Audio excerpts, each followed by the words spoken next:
Hey everyone, Anthony Fantano here, internet's busiest music nerd, hoping to come through here and hit you with a quick tier list of an artist's discography. The Beastie Boys, the legendary hip-hop trio, RIP to MCA. They have a nice tight discography that I think would work really well in this segment. And also, I think there are a lot of younger millennials and Zoomers who aren't that really deep into the group's music, and hopefully this video can give you a bit of an overview and maybe even encourage some listening to their stuff. I'm going to go through their discography from the first record to the last record, throw each one in a tier, give some quick thoughts, and hopefully we're efficient about this, because that was my plan going into it. So let's start with the trio's 1986 album, Licensed to Ill, their debut LP. This one is quite fun. A lot of classic bangers on it. Paul Revere, Girls, No Sleep Till. You know, a lot of frat party jams on here. A lot of frat party jams, which isn't necessarily a bad thing. They're classic tracks. They're fun to listen to. Are the instrumentals as thick and as colorful and as creative as the stuff on their later records? No, but the vocal chemistry is certainly there between the trio, and the song topics and song concepts are there. Sure, the album does run a little thin as you listen to it from front to back on ideas. I feel like the trio would certainly come into their own in terms of like versatility and creativity on later releases, but it's still a quality record with a lot of great tracks on it. I would easily put it into the B category. Do I think it's one of their best? No, but it is very good, very listenable, very enjoyable. All right, then we have Paul's Boutique, their sophomore full-length LP, which came out in 1989. This one I would put pretty handily into the S column. This is, in my opinion, their best record. This is a fantastic record. The topical focus, the song concept focus is there. And even by today's standards, when it comes to music sampling, this record is groundbreaking. It's incredible the amount of samples and pieces of source material packed into this record, and how fluid yet also excitingly disorienting the experience of listening to it is. It's an amazing album. Paul's Boutique is nothing short of a hip-hop triumph, in my opinion, especially on the production end of things. Then going on from here, we have Check Your Head. Now, this one dropped in 1992. It's highly regarded by a lot of Beastie Boys fans to be one of their best LPs. I think it does get a little bit of a pass, though. I think there are huge and amazing highlights on this thing. Intro track is great. What You Want. Look, there are some great songs on this thing, but there's a lot of filler, too. A lot of filler. Now, I get for a hip-hop group, and for it being like the early 90s, the fact that the Beastie Boys were throwing hip-hop tracks at you, rock tracks at you, kind of smooth, funky instrumentals, tracks that had a bit of a jazz flair, kind of all mixing up into one single record in a way where it's almost like a mixtape. That's pretty, I guess, novel. But over the years, I don't think the album has aged all that well. The best ideas from it, in my opinion, end up getting refined and sound so much better on Ill Communication, which was their next LP in 1994. So while I do like this quite a bit, and there are some fantastic highlights on it, do I think it is as tight, focused, and as well executed an experience as Ill or as Licensed to Ill? Not necessarily. I think it's a little messy. I think it's a little inconsistent. Some of the tracks to me just come off as like almost filler for a room full of stoners just kind of hanging out, chilling to it. I would put it in the C category. I don't get as much enjoyment out of it over the years as I used to. The kind of random changes and unpredictability of the track list on this one doesn't really do too much for me just in the abstract. The performances and the songwriting substance for me need to be there, and for me it's not really there as consistently as I would like to be on Check Your Head. Ill Communication, I kind of spoiled my thoughts on this one already. Like Check Your Head, Ill Communication does have a pretty versatile track list. There are instrumentals here that go in more of a rock direction, more of a funk direction, more of a hip-hop direction.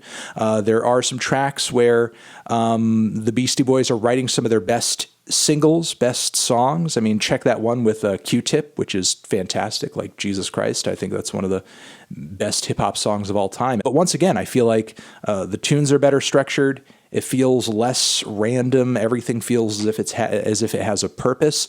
I will say it's a long record, and it does come off a little bit bloated, but I still think it is an amazing LP.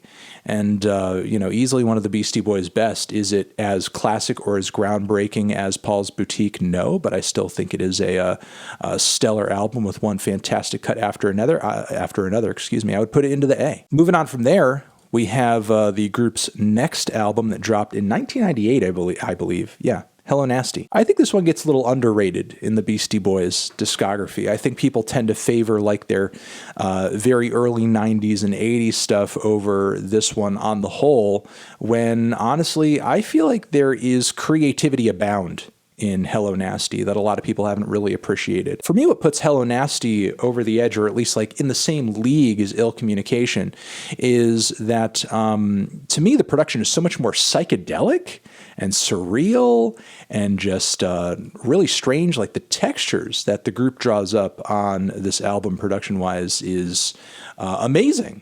I'll say this album to me still strikes me as pretty forward-thinking, really sort of a playground for the mind sonically, with some of the trio's best songs on here, because I think even the deep cuts are quite catchy. 3 MCs and 1 DJ, we be getting down with no delay. So many freaking great, like, kind of refrains and vocal routines all over this LP. I'm not going to say it's better than Ill Communication, but I think it's on that level. I think it's on that level, and it's not appreciated as such.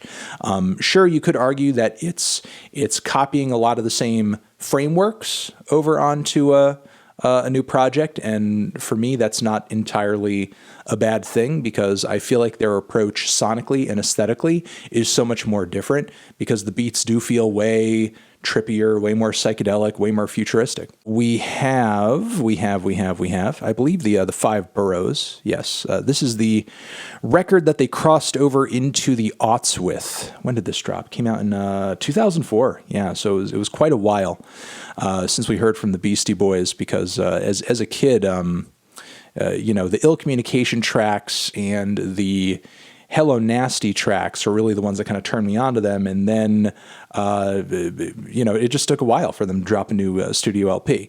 And the Five Boroughs, I believe this came out when I was in college. I was pretty excited to hear it, given how much of a fan I was of their early stuff. And I just wasn't that crazy about it. It felt like a lot of the classic Beastie Boys tropes, but without the edge that made their early stuff so special. Even the hits felt really flabby and didn't really have the impact of their classic shit. Production felt weak. Just not really a whole lot to say about this one, honestly. I sort of put it in the D. I don't think it's one of the worst things I've ever heard, surely, but for me, it's their weakest by far. And it just has to do with kind of just a lower impact overall to the sound of the songs, production, pretty much everything. Now, we're going to get into the final one over here, Hot Sauce Committee Part 2. Came out in 2011. If you go back, you can actually find a rave review for this one over on the main Needle Drop channel. I would put this one in the C column. In retrospect, I have noted that I've changed my mind on this project over the years. I mean, I think the boys went into a slightly more experimental and psychedelic direction on the production end with this one, almost taking a lot of the sounds from Ill Communication and Hello Nasty and trying to bring them to another level, take them to a logical conclusion, just kind of go further down that rabbit hole. And for the most part, I think they do it pretty well, but I think some of the songs and rapping just come off a bit awkward in my view. So while the beats definitely go off, is it as catchy? Is it as tight? Is it as impactful? Is it as well put together as some of their earlier stuff? No, but I do think it is a respectable album in terms of trying to recapture a sound and a vibe, and mostly getting there on the beat end, while everything else pretty much was at least a little bit lacking. This would not be a proper Beastie Boys tier list, of course, without a mention of their 2007 album, The Mix-Up. I think this LP fits pretty solidly for me in the C category. It's pretty good. If you're unfamiliar with the album, It is an instrumental funk record, which I suppose isn't that outlandish for the trio, even though it is a departure, considering how many tracks in their discography in the past, be it songs on Check Your Head, be it on Hello Nasty, be it on Ill Communication, where they're indulging in exactly this type of eclectic, textured, groovy instrumental music. I suppose it only makes sense that they would eventually find themselves at some point in their career where they'd be doing an entire album of that. And while some of the tracks here, maybe the groove isn't quite that great, or maybe the instrumental comes off a little awkward, or maybe it even feels like wallpaper, it's still a pretty decent listen. Tracks like these have always been a bit of a side dish in the Beastie Boys catalog, so I guess it makes sense that an entire album of it wouldn't hit that hard, but, I wouldn't say that the tracks that kind of go in this direction on previous LPs are totally non-essential. It is interesting in a way to see them indulge this far into it, though I still wouldn't, go as far as to say this is one of their best albums. This is my tier list for the Beastie Boys, y'all. Let me know your thoughts down in the comments. What you think. Did you love my placements? Hate them? What's your tier list, essentially? And hopefully we get some cool Beastie Boys fandom discussion going on in the comments. Big respect to the boys. Love a lot of their records, and hope a lot of you guys do too. Over here next to my head is another video that you can check out. Hit that up or the link to subscribe to the channel. Anthony Fantano, Beastie Boys, forever.